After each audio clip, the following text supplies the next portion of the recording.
Okay, let's unpack this. Imagine having like a strategic blueprint that transforms your company's technology from maybe a tangled mess into a finely tuned engine of innovation. Today, we're diving into that exact blueprint, the COBIT 2019 framework that's the control objectives for information and related technologies. Our mission in this deep dive is really to give you a true shortcut to understanding this, well, this powerful tool for IT governance and management. We want to reveal not just what it is, but why it fundamentally changes how leading companies handle their information and technology. Get ready for some genuine insights, maybe some aha moments. So to start us off, what exactly is COBIT?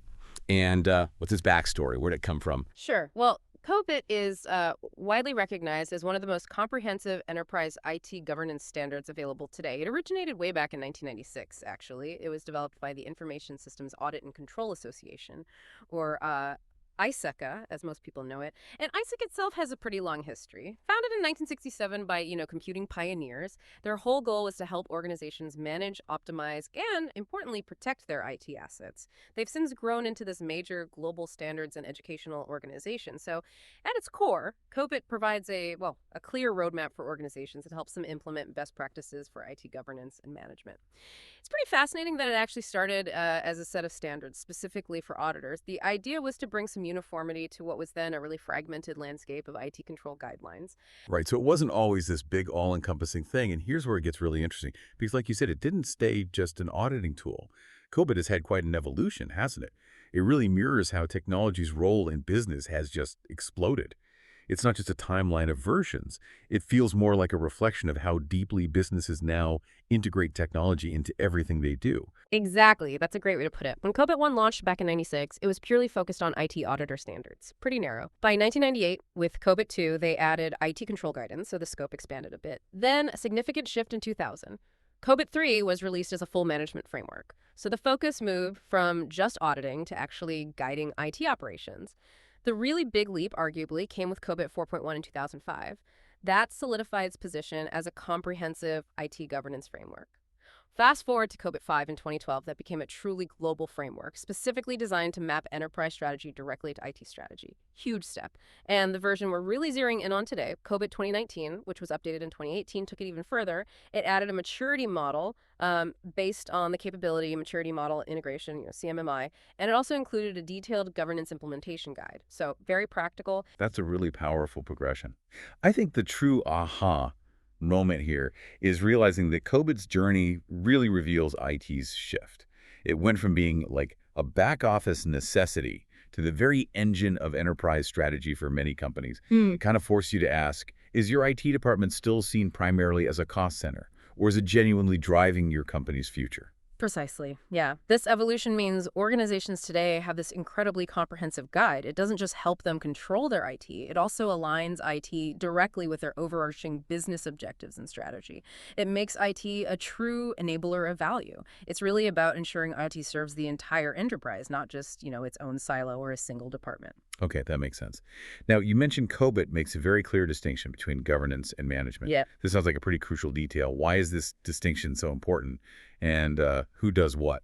Oh, it's absolutely crucial. This separation is key because, well, governance and management are two unique disciplines. They're complementary, yes, but distinct. They exist for different reasons. They demand different organizational resources, different mindsets even. So governance, that's typically the responsibility of a company's board of directors. Think of the chairperson, the audit committee, maybe an executive committee. Their role is essentially to evaluate the strategic objectives of the organization, then direct management to achieve those objectives, and finally to monitor the progress. They set the course and ensure accountability at the highest level.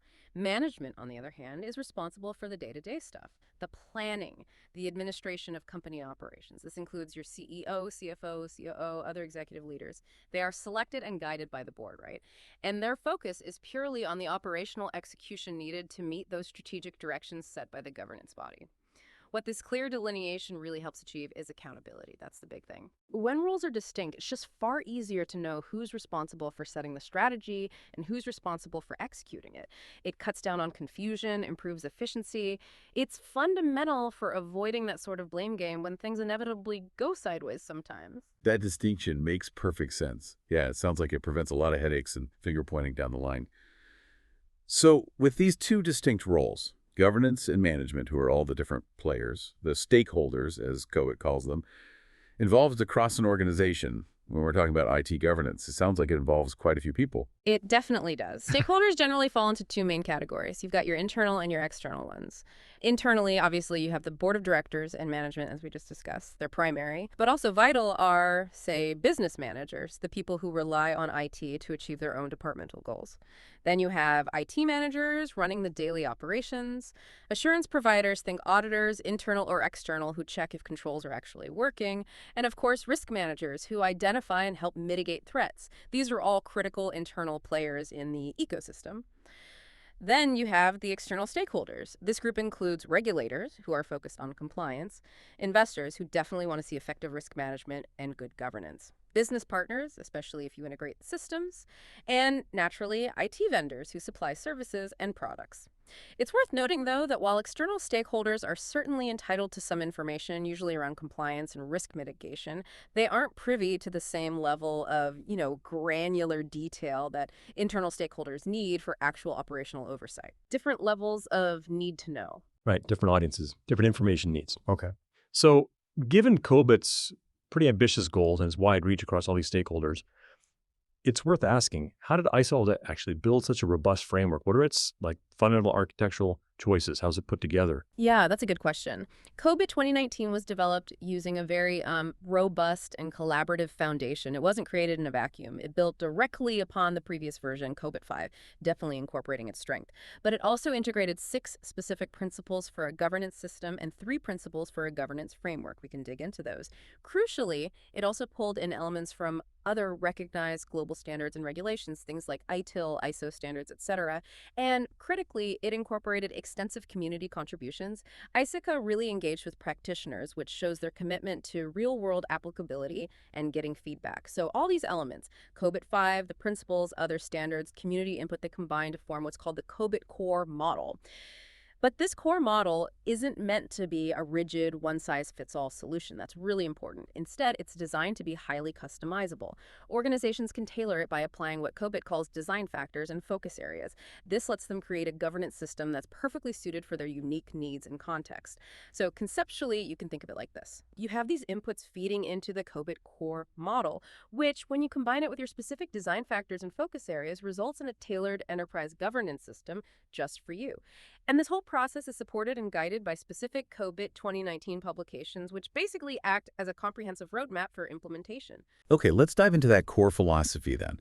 Because these principles you mentioned, they sound like they're truly the backbone of the whole thing. First, those 6 principles for a governance system. What are they and what do they really mean for a company trying to use COBIT? Right. These 6 principles really dictate how an effective governance system should operate. Let's break them down. Number 1 is provide stakeholder value. This basically means the governance system has to consciously balance the benefits you get from IT, the risks involved, and the resources you use, all to create real, tangible value for all stakeholders. It needs a well-designed, actionable strategy. It's really about ensuring IT investment actually pays off. Okay, value first. Makes sense. Second, holistic approach. An IT governance system can't just be an isolated function sitting over in the corner. It needs to integrate diverse components, things like processes, yes, but also organizational structures, the people involved, policies, information flows, even the company culture. It all needs to work together as a comprehensive, unified model. Right, everything connected. Third, dynamic governance system. This is crucial. The system has to be adaptable. It can't be static. When a change happens in one part, maybe a new technology emerges or the market shifts, its impact on all the other parts has to be considered. This ensures the system stays relevant and can adjust as new challenges constantly pop up. It's definitely not a set it and forget it kind of system. Needs to evolve. Got it. Fourth, governance distinct from management. We touched on this, but it's a core principle. Their functions are different, their roles are different, and the system design must explicitly reinforce this clear differentiation. It makes accountability crystal clear. That clear separation again. Fifth, tailored to enterprise needs. Super important. A governance model can't be generic. It must be customized for each specific company using those design factors we'll talk more about. This principle basically acknowledges that, say, a tech startup's governance needs are vastly different from a huge multinational bank's needs. One size does not fit all. Customization is key. And finally, sixth, end-to-end governance system. This principle emphasizes that the system has to cover all processes within the organization that involve information and technology, not just the stuff happening within the formal IT department. It needs to span the entire enterprise to ensure no critical area gets overlooked. Think business processes that rely heavily on IT, for example. Okay, so those are the 6 principles for the system itself. Pretty comprehensive. And then you mentioned there are 3 principles specifically for the governance framework. What are those about? How are they different? Right. These 3 focus more on the design and structure of the COBIT framework itself. First, based on conceptual model. This means the framework should clearly identify its key components and, crucially, the relationships between those components. Having this structured conceptual model helps enhance automation possibilities and ensures consistency across the board when you apply it. A clear structure. Second, open and flexible. The COBIT framework itself needs to be able to change and adapt over time. It needs the flexibility to add relevant new content, maybe for emerging technologies, and remove anything that becomes irrelevant, all while maintaining its overall consistency and integrity. Think of it like a living document, not something set in stone. Adaptable framework. Third, align to major standards. This is really crucial for practicality. The framework should align with and map to existing regulations, other established frameworks like ITIL or ISO 27001, and relevant industry standards. This ensures COBIT fits seamlessly into a company's broader compliance and operational landscape. It avoids creating another silo and reduces redundancy and complexity for organizations already using other standards. Plays well with others, basically. Exactly. Plays well with others. What this really underscores, connecting it to the bigger picture, is that COBIT is designed to be not only robust and well-structured internally, but also highly adaptable and relevant in a constantly shifting technological and regulatory environment. It's kind of built to last, but also built to change, if that makes sense. It does. Robust, but flexible. Okay, this is where we really get into the practical application, I think. How does COBIT define what IT should actually do for an organization in a tangible way, beyond the principles? Right, this is the heart of it, where the rubber meets the road. The COBIT core model effectively lays out 40 specific governance and management objectives. These objectives are designed to guide how IT should contribute to achieving the overall company goals. Now, these 40 are split. The governance objectives are tied directly to governance processes, and remember, that's typically the board of directors' responsibility, high-level direction and oversight. The management objectives, on the other hand, are associated with management processes that falls under the purview of middle and senior management, the execution side. 40 objectives. Okay, that's a lot to track. Can you give us a feel for what kinds of things they cover? Maybe break them down by those domains you mentioned? Absolutely. Let's break these 40 objectives down by their 5 domains. It makes it much more digestible. First, for governance objectives, there's actually just one domain. Evaluate, direct, and monitor, or EDM. This domain is squarely aimed at those charged with governance the board, typically. Their job here is evaluating strategic objectives, directing management to achieve them, and then monitoring the progress. It has 5 objectives covering critical areas like ensured benefits delivery from IT investments, ensured governance framework setting and maintenance, and also ensured risk optimization and ensured resource optimization related to IT. The 5th is ensured stakeholder engagement. It's all about that high-level oversight and strategic alignment. Okay, so EDM is the board's view. What about the management side? Right, then we have the management objectives, and these are broken into 4 distinct domains. First is align, plan, and organize APO. This is the biggest domain with 14 objectives. It focuses on IT's overall strategy, how it's organized, and all the supporting activities. Think of it as setting the stage for everything else. A really key objective here is APO 14, managed data. This emphasizes how critical it is for organizations to truly utilize their data assets effectively. It's a huge focus now. Other APO objectives cover things like managing the IT budget, human resources for IT, vendor relationships, quality, security, managing the IT architecture, innovation, and of course, managing IT-related risk. Very foundational stuff. Planning and organizing IT. Got it. What's next? Next is build, acquire, and implement, BAI. This domain has 11 objectives. It addresses the actual implementation of IT solutions into organizations' business processes. It provides guidance on defining requirements accurately, identifying the right solutions, building or acquiring them, managing IT capacity and availability, handling both organizational change and IT change, managing projects, knowledge management, asset administration, and configuration management. It's the build phase. So getting the solutions in place. Okay. Then comes deliver, service, and support. DSS. This has 6 objectives and covers the ongoing day-to-day security, delivery, and support of IT services. The operational side.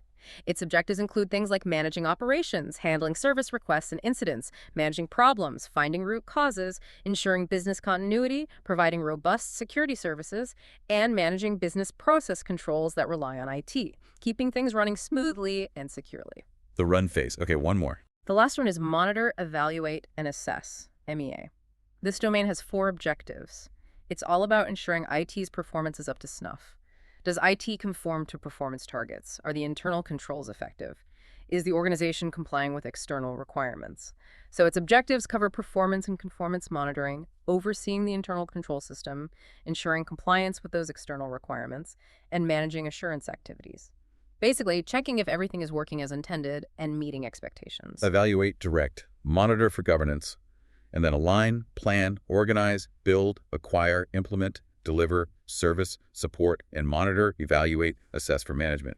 EDM, APO, BAI, DSS, MEA, that covers a lot of ground. So that's the framework laid out. But theory is one thing. What does this all mean for a real company? Can you give us an example of how this actually plays out in the business world? Absolutely. Let's take a fictional but realistic example. The Alliance Corps. Imagine they're a high-end furniture retailer and manufacturer. They faced a pretty common challenge. Their information and technology processes weren't really truly aligned with their main strategic business objectives. They felt a disconnect. So their CIO recommended using COBIT 2019 as a benchmark. The idea was to assess their current state against these established best practices and pinpoint exactly where the gaps and opportunities for improvement were. Okay, that's a perfect scenario to see COBIT in action. So what did their executive team actually do with the framework? And what are some of the significant findings when they applied it? What did they learn? Well, the executive team, guided by the CIO and maybe some internal auditors or consultants, went through a thorough assessment.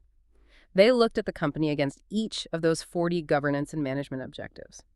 For every single objective, they asked 2 key questions.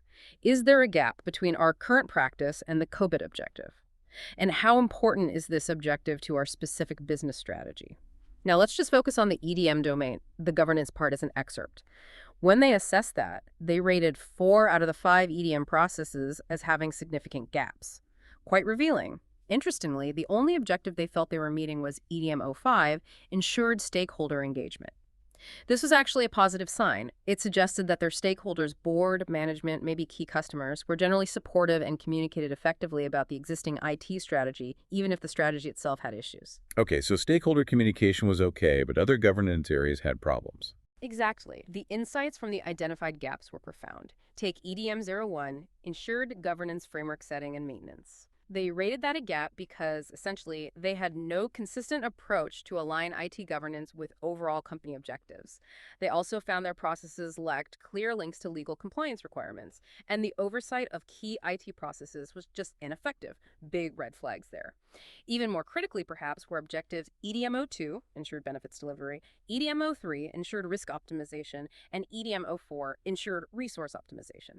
They rated all of these as gaps, too. Why? Because they found that their IT services and personnel simply weren't being delivered cost-effectively. They discovered significant process overlap between different IT teams, leading to wasted expenses. And crucially, this inefficiency meant the company was operating at a much higher IT risk level than their board's stated appetite or tolerance threshold. It was a clear indication that IT wasn't delivering strategic value effectively, and it was costing too much and was too risky. Wow, so the assessment really uncovered some major issues, not just minor tweaks. What happened next? What was the result of this assessment, and what concrete actions did Alliance Corps actually take? Well, as a direct result of this pretty sobering assessment, the executive team decided they needed to fundamentally overhaul their IT function. It wasn't about tinkering around the edges. Their concrete actions included things like systematically eliminating those duplicative processes they uncovered, implementing a proper IT budget and a much more rigorous purchase approval process to get costs under control. They even mandated that employees had to use the company's central help desk for all remotely resolvable IT tasks, stopping people from going directly to specific IT staff, which was inefficient. And perhaps most strategically, they started repurposing IT staff. They moved people away from low-value-add redundant tasks towards activities that truly aligned with those high-level governance objectives the executive team had now clearly prioritized based on the COBIT assessment. It was a complete strategic pivot for their IT department, driven by the framework. That's a really powerful, tangible example. It shows how a structured framework like COBIT can lead directly to very practical and impactful changes within an organization. It really highlights that it's not just academic theory, it drives real action.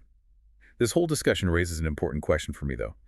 Beyond these strategic objectives, what are the fundamental pieces that actually make up any governance system according to COBIT? What are the essential building blocks you need? That's a great question because you're right. It's not just about the high-level objectives. It's about the entire ecosystem that supports them. The COBIT 2019 core model outlines 7 essential types of components. These are the building blocks that either individually or collectively contribute to the successful execution of a company's IT governance system. They need to work together. Let me list them out. 1. Processes. These are the sets of activities or practices designed to produce specific outputs that help achieve the overall IT goals. Think of them as the detailed how-to guides for getting things done consistently. Okay, what you do. 2. Organizational structures. These are the specific decision-making entities within an organization. Who has the authority? Who is responsible for what? Think committees, specific roles, reporting lines. The who decides. 3. Principles, policies, and frameworks. These serve as the practical guidance, the rules of the road, for translating desired behavior into actual day-to-day practice. This includes things like codes of conduct, security policies, acceptable use policies. The rules. 4. Information. This refers to all the data and knowledge needed for the governance system to function properly and effectively. It emphasizes that decisions should be data-driven, not based on gut feeling. This includes performance metrics, risk assessments, audit logs, etc. The data needed. 5. Culture, ethics, and behavior. These are absolutely critical, though often subtle, factors. They profoundly influence the success or failure of all management and governance activities. It's the human element, individual and collective beliefs and actions. The people factor. 6. People, skills, and competencies. You need the right people with the right capabilities. These are absolutely essential for ensuring that sound decisions are made, that corrective actions are taken when necessary, and that critical objectives are actually achieved successfully. You need the talent. And 7, services, infrastructure, and applications. These are the tangible tools and technologies, the hardware, software, networks, facilities required for IT processing within a well-designed governance system. It's the technical backbone supporting everything else. It's tech tools. What's truly illuminating here, I think, is how COBIT explicitly recognizes these diverse elements, everything from human behavior and culture to technical infrastructure as integral parts of the system. They all collectively contribute to overall effectiveness. You can't just focus on process or tech, you need all 7. Ignoring any one of them can seriously derail the whole governance effort. It really sounds like COBIT tries to cover absolutely everything, which is impressive in its scope. But does that comprehensiveness ever make it feel, well, overwhelming to implement? Especially maybe for smaller organizations. How do organizations actually make it their own? How do they tailor it to their unique circumstances without getting totally lost in all this detail? That's a really valid concern, and it's something ISCA clearly thought about. That's precisely where design factors come into play. COBIT isn't meant to be applied as a rigid, off-the-shelf template. It's specifically designed to be deeply customizable through what it calls 11 distinct design factors. These factors essentially help you capture your organization's unique DNA, its specific context. They allow you to prioritize certain objectives, processes, and components, and shape the governance system so it fits your specific situation. They fall into several categories, really looking at your organization from different angles. Things like your overall business strategy, your appetite for risk, how dependent you are on technology, even your company's operational model and size. Okay, so these design factors help you filter and prioritize. Can you give some examples? Sure. There are 11 in total, but let me highlight a few key ones. 1 is enterprise strategy. Are you focused on, say, aggressive growth and acquisition, or maybe innovation and differentiation, or perhaps cost leadership is your main driver, or stability in client service? Your strategy influences which IT capabilities are most critical. Another is enterprise goals. COBIT links these to the balanced scorecard dimensions, financial goals, customer goals, internal process goals, learning and growth goals. What are you trying to achieve as a business? Then there's risk profile. What's your current IT risk exposure? Are there specific risks exceeding your board's appetite? Maybe frequent IT operational incidents, non-compliance issues, even geopolitical risks impacting your supply chain. So tailoring based on your specific worries. Exactly. Also, information and technology, INT issues. What are the common pain points your organization is already experiencing? Maybe poor IT project delivery, insufficient IT resources, shadow IT spending, data quality problems. You focus on fixing what's broken. Threat landscape is another. Are you operating in a normal environment or a high-threat environment due to your industry, geopolitical factors, or economic conditions? This impacts security focus. Compliance requirements. Are yours low, normal, or high? Heavily regulated industries need a different approach. Role of IT in your business. Is IT just support, not critical for operations? Is it a factory? Operations grind to a halt if IT fails. Is it turnaround? Driving innovation but maybe not critical ops yet? Or is it truly strategic, crucial for both innovation and operations? That role of IT one seems really important for setting priorities. Absolutely. Others include your sourcing model for IT, outsourcing, cloud, in-house, hybrid, your IT implementation methods, agile, DevOps, traditional waterfall, hybrid, your technology adoption strategy. Are you a first mover, a follower, or a slow adopter? And finally, basic enterprise size, large versus small medium. Using these 11 factors helps you navigate the 40 objectives and decide which ones are most important for you right now. That makes perfect sense. It really allows for true personalization, moving away from that overwhelming feeling. And what about focus areas? You mentioned those earlier too. How do they contribute to this tailoring? Right. Focus areas are another customization tool. They're essentially different types of specific governance issues, domains, or hot topics that an organization might want to address in a targeted way. They are tackled by selecting and combining relevant management and governance objectives along with their underlying components specifically for that topic. COBIT provides some examples like cybersecurity, risk management, cloud computing, privacy, or digital transformation. But the key thing ISACA says is that the number is unlimited. This means organizations can create focus areas for virtually any specific IT governance challenge or strategic initiative they face. Maybe it's implementing AI ethically, or managing IoT security, or dealing with specific regulatory changes like GDPR. So you can create your own bundles of objectives for specific problems. Precisely. What this really underscores is that these design factors and focus areas working together are exactly what allow organizations to truly personalize COBIT.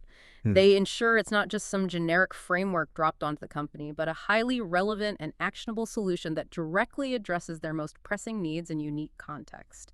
It makes COBIT practical. Okay, that customization aspect is clearly vital.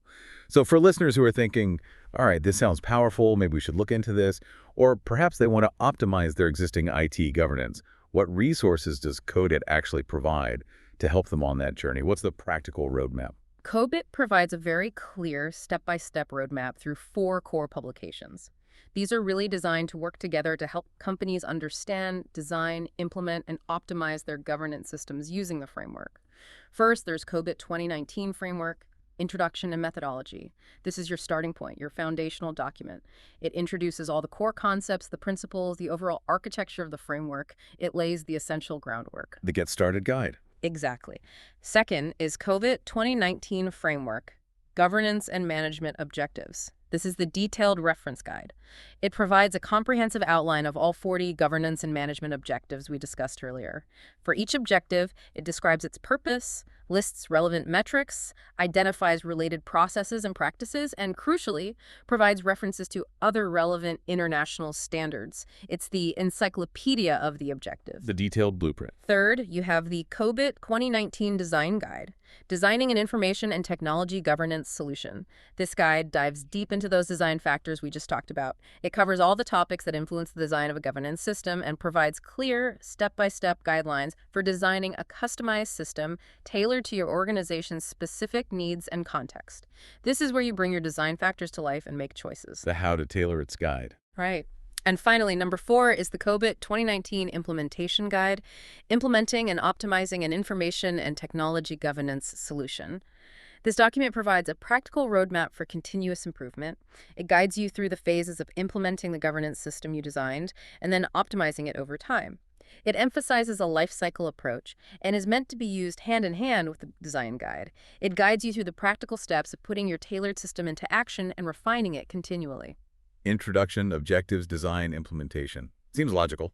What stands out to you most about the depth and, I guess, the sheer practicality of these resources? They seem to go beyond just explaining concepts. Yeah, what really stands out to me is how truly comprehensive and practical they are, especially when used together. They don't just present abstract principles or theories, they provide very concrete step-by-step guidance, all the way from the initial introduction and understanding the concepts, through detailed design tailored to your needs, right into implementation, and then continuous ongoing improvement. It really shows that COBIT is built for actionable implementation in the real world, not just for theoretical understanding in a classroom. It feels like it anticipates the common challenges organizations face and offers a structured, proven way to address them. So there you have it. COBIT 2019 really offers this powerful, yet importantly customizable framework. It's about aligning IT tightly with business goals, moving from those abstract principles we discussed down to very concrete actions, just like we saw vividly with the Alliance Core example. It truly highlights that IT isn't just a support function anymore, or shouldn't be. It's a core strategic asset that, when governed effectively using a framework like this, can drive immense business value and, just as importantly, reduce critical risks. Absolutely. It transforms the conversation around IT. And maybe this raises an important final thought, a provocative question for you, the listener, to consider. How might identifying just one significant gap in your own organization's IT processes may be inspired by thinking about COBIT's framework and its focus on accountability, risk, and value? How might addressing just that one gap unlock significant new value or perhaps mitigate a major risk you weren't even fully aware of? It's a fascinating thought, isn't it? What potential is hiding in plain sight? The implications of truly effective IT governance are clearly immense. Thank you for joining us on this deep dive into COBIT 2019.